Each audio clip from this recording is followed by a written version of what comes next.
আসসালামু আলাইকুম ওয়া রাহমাতুল্লাহি ওয়া বারাকাতুহু। আলহামদুলিল্লাহ ওয়াসসালাতু ওয়াসসালামু আলা রাসূলিল্লাহি ওয়া বা'দ।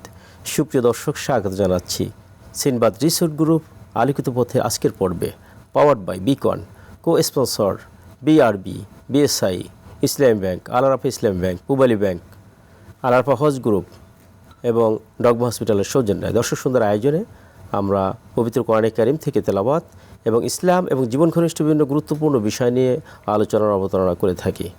আমাদের আজকের আলোচ্য বিষয় ইম্পর্টেন্স অফ সালাত, সালাতের গুরুত্ব। আর এই গুরুত্বপূর্ণ বিষয় নিয়ে আলোচনার জন্য আমাদের মাঝে আমন্ত্রিত হয়েছেন বিদগ্ধ ইসলামিক স্কলার।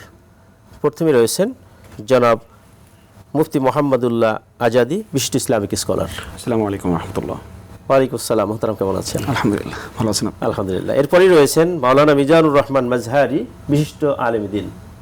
আসসালামু আলাইকুম ওয়া রাহমাতুল্লাহি ওয়া বারাকাতুহু। ওয়ালাইকুম আসসালাম। মোহতারাম, কেমন আছেন? আছি আলহামদুলিল্লাহ, ভালো আছি। আপনি ভালো আছেন? আলহামদুলিল্লাহ। এরপরে আমাদেরকে মহাগ্রন্থ পবিত্র কোরআনে কারিম থেকে তেলাওয়াত শোনাবেন মাওলানা কারি নুরুল আফসার।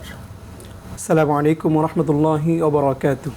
ওয়ালাইকুম আসসালাম। মোহতারাম, কেমন আছেন? আলহামদুলিল্লাহ, আপনি ভালো আছেন? আলহামদুলিল্লাহ। তো দর্শক, আমরা আমাদের মেহমানদের সঙ্গে পরিচিত হলাম। এরপর যে আমরা অনুষ্ঠানের শুরুতেই মহাগ্রন্থ পবিত্র কোরআনে কারিম থেকে তেলাওয়াত শুনব কারি নুরুল আফসারের কাছ থেকে। আউযু বিল্লাহি মিনাশ শাইতানির রাজীম। বিসমিল্লাহির রহমানির রহিম।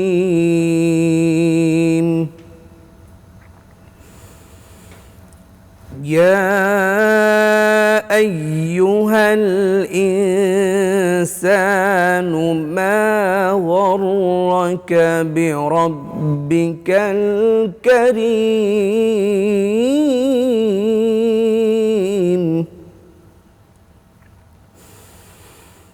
الذي خلقك فسواك فعدلك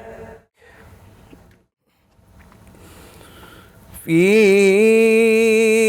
أي صورة ما شاء ركبك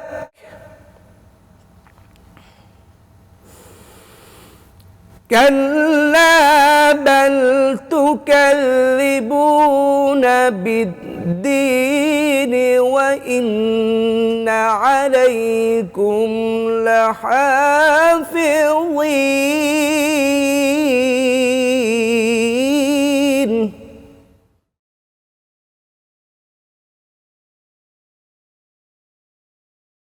كراما كاتبين يعلمون ما تفعلون إن الأبرار لفي نعيم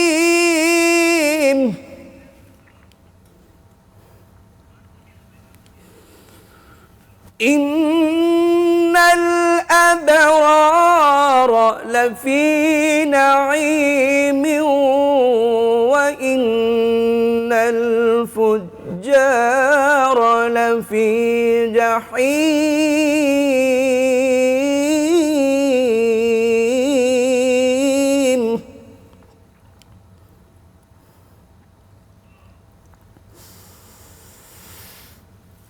إن الأبرار لفي نعيم وإن الفجار لفي جحيم يصلونها يوم الدين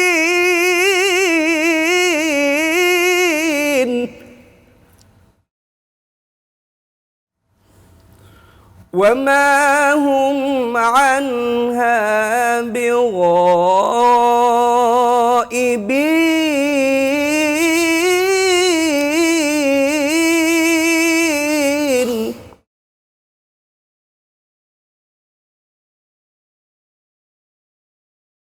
وما هم عنها بغائبين وما أدراك ما ثم ما أدراك ما يوم الدين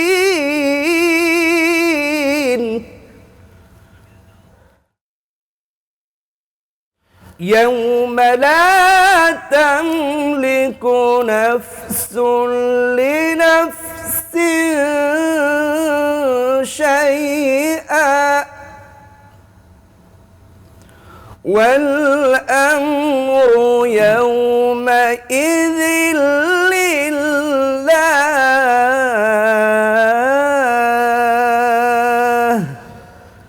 صدق الله العظيم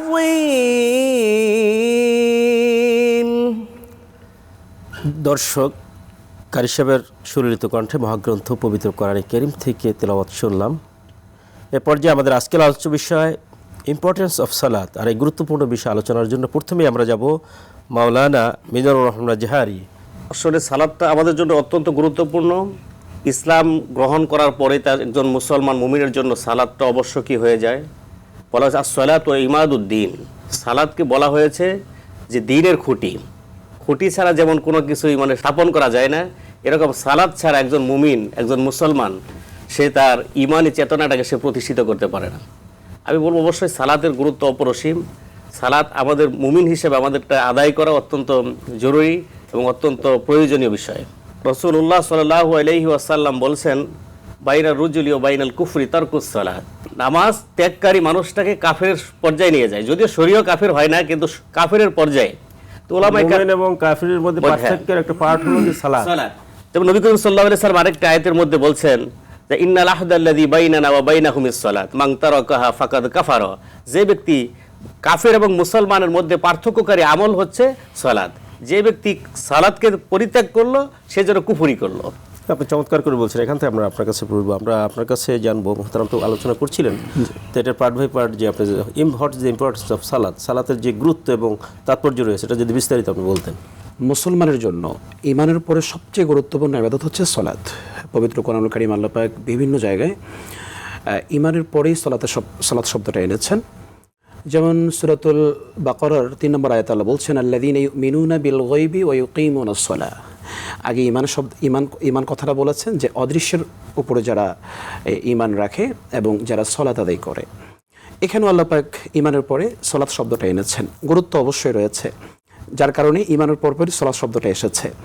আরেকটা বিষয় যদি আমরা লক্ষ্য করি, ইসলামের মূল ভিত্তি হলো 5টি, এটা আমরা জানি। রাসূল আরবি সাল্লাল্লাহু আলাইহি ওয়াসাল্লাম বুনিয়াল ইসলাম ওয়াল খামস। জি হ্যাঁ, এখানে শুরুতে ইমান শব্দটা এসেছে, তারপরে সালাত শব্দটা এসেছে।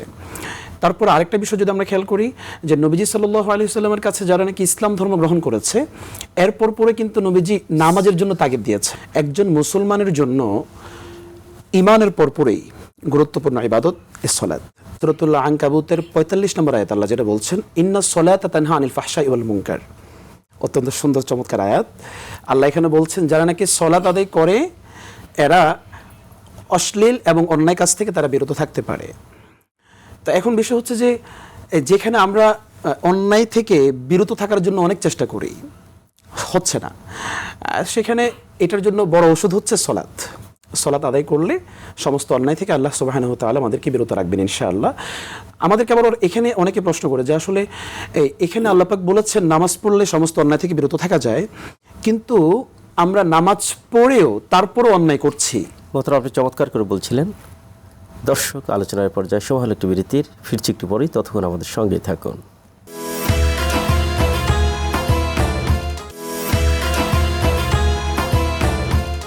দর্শক, বিরতির পর আবার স্বাগত জানাচ্ছি। আর আপনারা দেখছেন সিনবাদ রিসোর্ট গ্রুপ আলোকিত পথের আজকের পর্ব, পাওয়ার্ড বাই বিকর্ন, co-sponsor BRB, BSI, Islam bank, Al-Arafah Islam bank, Pubali bank, Al-Arafah Hajj group এবং ডগমা হসপিটালের সৌজন্যে।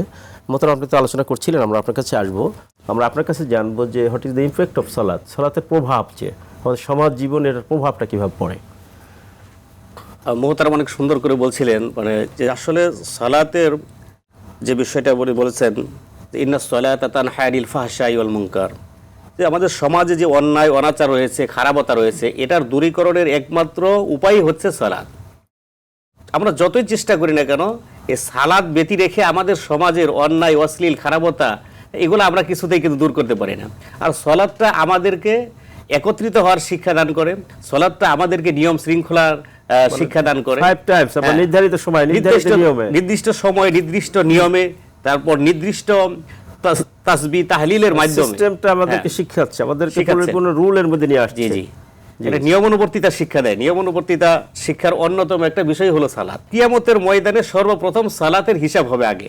নবী করিম সাল্লাল্লাহু আলাইহি সাল্লাম বলেন, আউয়ালু মা ইউহাসাবু বিহিল আবদু ইয়াউমাল কিয়ামাতিস সালাহ, যে কিয়ামতের দিন বান্দার সর্বপ্রথম নামাজের হিসাব হবে। যার নামাজের সালাত যত সুন্দর তার ঈমান তত সুন্দর। আর শুধু তাই নয়, আল্লাহ তাআলা কোরআন মাজিদেও বলছেন যে কিয়ামতের দিন সর্বপ্রথম মানুষ জাহান্নামী হবে একটা কারণ, সেটা হচ্ছে কি নামাজ না পড়ার কারণে। আল্লাহ তাআলা রব্বুল আলামিন বলছেন, মা সালাকাকুম ফি সাকার, যখন এদেরকে প্রশ্ন করা হবে যে তোমরা তোমরা জাহান্নামের মধ্যে আজকে আসছো, তখন তারা বলবে কি, ক্বালু লাম নাকু মিনাল মুসাল্লিন, যে আমরা দুনিয়াতে নামাজ পড়তাম না। এটা জাহান্নামে আসার আমাদের আমরা যে মুসলমানের সন্তান, আল্লাহ পাক যে আমাদেরকে সৃষ্টি করেছেন তার ইবাদতের জন্য, তাই না? তো ইবাদতের পাঠ হলো তো কালেমা, তো আমরা আল্লাহ পাকের উপরে বিশ্বাস আনলাম। কিন্তু আমাদের অনেক যারা মুসলমানের সন্তান, আমাদের ভাইয়েরা, আমাদের যারা গার্ডিয়ান রয়েছে, অভিভাবক, অনেক সিনিয়র আছে, নামাজ পড়ে না। আসলে এটার মূলত কারণটা কি এবং কিভাবে থেকে তাদেরকে আমরা দিনের পথে আনতে পারি?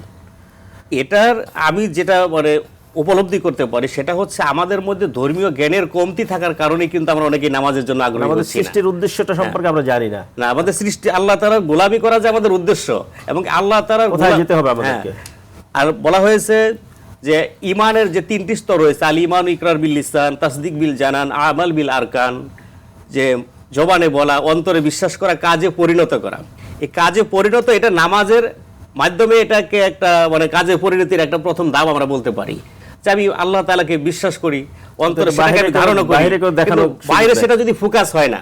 এই জন্য বাইরে ফোকাস করার প্রথম বিষয়টাই হচ্ছে সালাত, আমি এটা মনে করবো।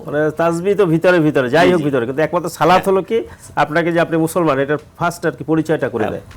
আপনি চমৎকার করে বলছিলেন। আমরা আপনার কাছে আসবো যে আমরা তো আলোচনা করছিলাম যে ইম্পর্টেন্স অফ সালাত, সালাতের গুরুত্ব এবং কিছু ব্যাপারে আপনি আলোচনা করছিলেন, ওখান থেকে আমরা আপনার কাছে শুনছি। যে কথাটা আমরা বলছিলাম সেটা হচ্ছে আমরা সলাত আদায় করি, তারপর অন্যায় থেকে বিরত থাকতে পারি না। কারণটা কি? আসলে কারণ হচ্ছে মহান রব যেভাবে চাচ্ছেন সলাতটা আদায় হোক, হয়তো সেভাবে হচ্ছে না, ইখলাসের সাথে হচ্ছে না, যার কারণে কবুল হচ্ছে না, যার কারণে অন্যায় থেকে বিরত থাকতেও পারছে না। তো এখন সালাত আদায় যদি আপনার ইখলাসের সাথে সালাত আদায় করা হয়, মহান রবকে সন্তুষ্ট করার জন্য হয়, তাহলে অবশ্যই ওই বান্দা অন্যায় থেকে বিরত থাকতে পারবে। নবী সাল্লাল্লাহু আলাইহি ওয়াসাল্লাম সালাতের যে উদ্দেশ্য আছে, এটা উদ্দেশ্য হলো কয়টা তো উদ্দেশ্য আমাদের মাঝে রয়েছে। এই উদ্দেশ্যগুলো যদি আমরা পরিপূর্ণ পালন করতে পারি, যেমন সালাতের আগেই কিন্তু আমাদের 5 ওয়াক্ত ওযু করতে হয়, পরিচ্ছন্ন থাকতে হয়, তো অটোমেটিক্যালি কিন্তু আমাদের মাইন্ডকে একদম ফ্রেশ করে দেয়। হ্যাঁ, তারপর আবার দেখেন আপনি এই যে 5 ওয়াক্ত নামাজে মিনিমাম আপনার আধা ঘন্টা ধরে আপনি হিসেব করেন যে মসজিদে আধা ঘন্টা নামাজ পড়তে আসলো, সে অন্তত আধা ঘন্টা সে অন্যায় থেকে বিরত থাকলো। প্লাস সালাতে যখন আসছে তখন তো আল্লাহ পাকের যে হুকুম আহকামের যখন তার মাইন্ডের মধ্যে এটা ক্রিয়েশন হয়, মাইন্ড যখন সেট আপ হয় যে আল্লাহ পাকের বিধানগুলো আমি পালন করছি, তখন মাইন্ডের মধ্যে আসলে তার বাহ্যিক যে কাজগুলো রয়েছে সেটাও আল্লাহ পাকের এই মুখী হয়। হ্যাঁ, একটা পর্যায়ে আপনার এই সালাতটা আদায় করতে করতে সে অন্যায় থেকে বিরত থাকতে পারে, সহজ হয়ে যায়।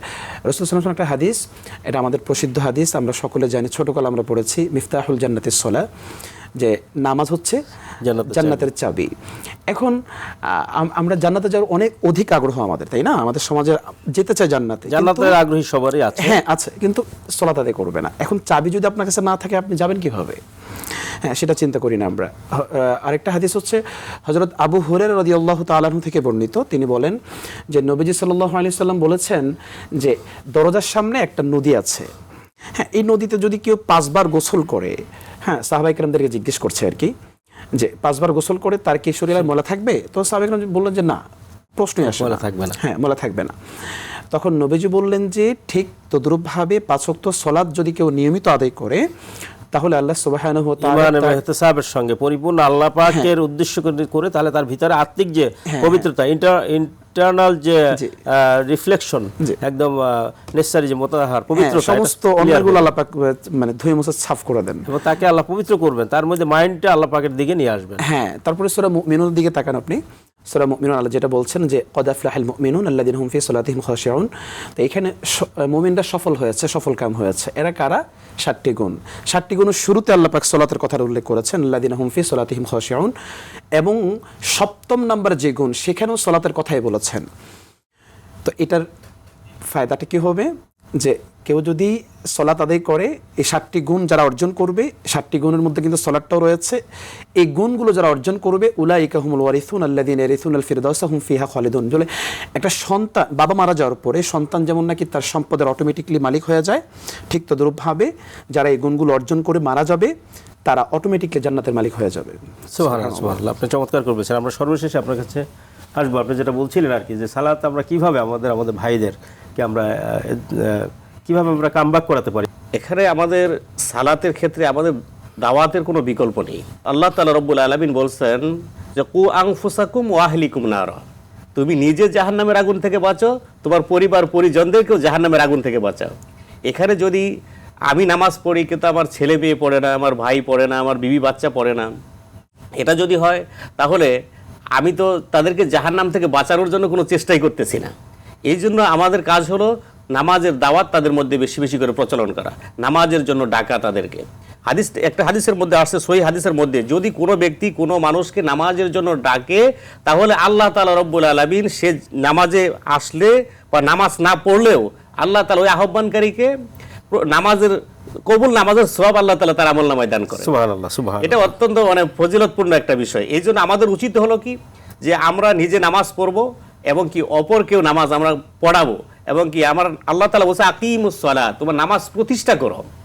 হ্যাঁ, নামাজ প্রতিষ্ঠা বলতে নিজে নামাজ পড়া, পরিবারকে নামাজ পড়ানো, আবার সমাজের যারা আছে, আমার দেশের যারা আছে, মানে রাষ্ট্রীয় পর্যায় পর্যন্ত নামাজটাকে আমরা যদি কায়েম করতে পারি তাহলে আমাদের সুন্দর সুশৃঙ্খল একটা রাষ্ট্র, একটা সমাজ ব্যবস্থা আমরা জাতিকে উপহার দিতে পারবো। চমৎকার করে বলছিলেন মোহতারাম। আপনাদের সকলকে আজকে স্টুডিওতে এসে গুরুত্বপূর্ণ আলোচনা উপহার দেওয়ার জন্য মোবারকবাদ জানাচ্ছি।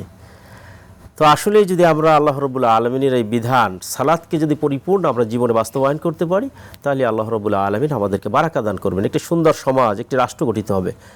সে আশাবাদ ব্যক্ত করে আজকের মতো এখানেই বিদায় চাচ্ছি। হাদা মা ইনদি ওয়াল ইলমু ইনদাল্লাহ, আলাইহি তাওয়াক্কালতু ওয়া ইলাইহি উনীব। আসসালামু আলাইকুম ওয়া রাহমাতুল্লাহি ওয়া বারাকাতুহু।